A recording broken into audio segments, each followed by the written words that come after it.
जय श्री गणेश, जय श्री राम, ओम साई राम। इस दूसरे अध्याय में हम जानेंगे कि रावण इतना बलशाली होते हुए भी वह सहस्त्रार्जुन, विरोचन पुत्र बलिराज और इंद्र पुत्र बाली से कैसे बुरी तरह से परास्त हुआ। एक समय नर्मदा नदी के तट पर बालू की शिवलिंग के सामने रावण शिव जी की आराधना कर रहा था। अचानक ही नदी का पानी बढ़ गया और रावण उसमें उसके कंठ तक डूब गया। उसने अपने नेत्र खोले और बहुत क्रोधित हुआ। उसने देखा कि दूसरी ओर से सहस्त्रार्जुन ने अपने सहस्त्र हाथों से नर्मदा नदी का पानी रोक लिया था।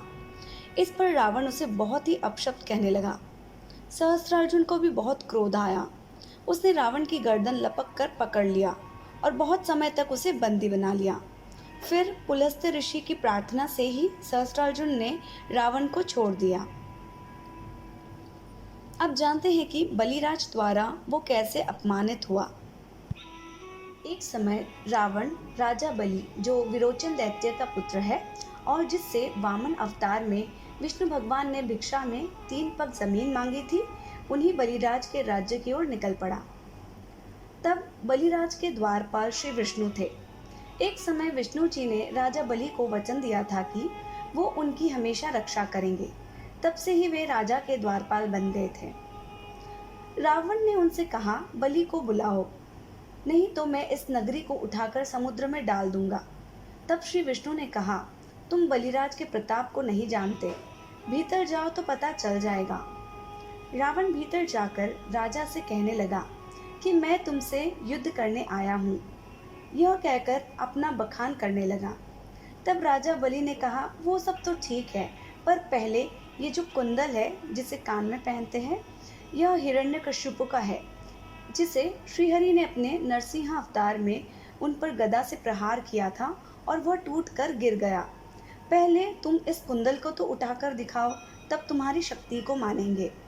रावण ने अपना सारा बल लगा दिया, पर उस छोटे से कुंडल को नहीं उठा पाया। उसी समय बलिराज की पत्नी विंध्यावती चौसर खेल रही थी और उनके हाथों से पासा नीचे गिर गया। तब राजा बलि ने कहा, कम से कम ये पासा तो उठा दो, परंतु रावण वह पासा भी नहीं उठा पाया। इस पर उसे बहुत ही खेद हुआ।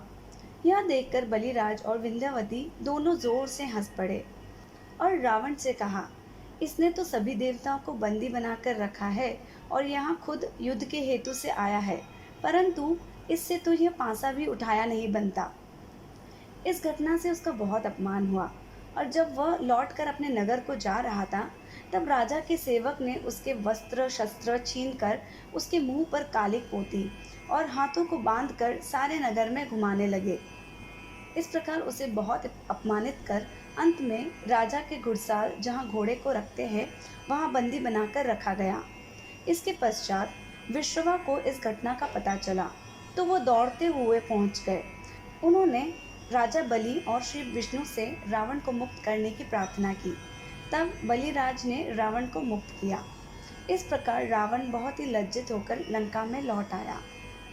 अब जानते हैं कि इंद्रपुत्र बाली से कैसे वह बुरी तरह से परास्त हुआ। एक समय इंद्रपुत्र और सुग्रीव का भाई बाली समुद्र तट पर ध्यान मग्न था। रावण उसे पकड़ने के लिए उसके सामने जाकर खड़ा हो गया। तब तुरंत ही बाली का ध्यान भंग हुआ।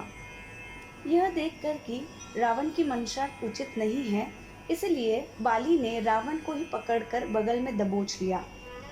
उसी प्रकार बगल में दबोचे हुए बाली चारों समुद्रों में स्नान करके अपनी नगरी किष्किंधा में लौट आया। फिर अपने पुत्र अंगद के पालने के ऊपर उसे उल्टा बांधकर रख दिया। फिर जब वैश्रवा को इस घटना का पता चला, बाली से रावण को मुक्त करने की वह प्रार्थना की। तब बाली ने रावण के मुंह में कालिक लगाकर उसे लंका की ओर फेंक दिया। इस प्रकार रावण इतना बलशाली होने पर भी इन सबसे बुरी तरह से परास्त हुआ। यहाँ पर अध्याय दूसरा संपूर्ण होता है। अगले अध्याय में बालकांड का प्रारंभ होगा और यह जानेंगे कि दशरथ और कौशल्या का विवाह किस प्रकार हुआ था। अध्याय 2 संपूर्ण। श्री रामचंद्रार्पणमस्तु। धन्यवाद। इस तरह के सभी अध्यायों को सुनने के लिए मेरे चैनल लव फॉर गुरु साईं को सब्सक्राइब करें, शेयर करें और बेल आइकन को दबाएं।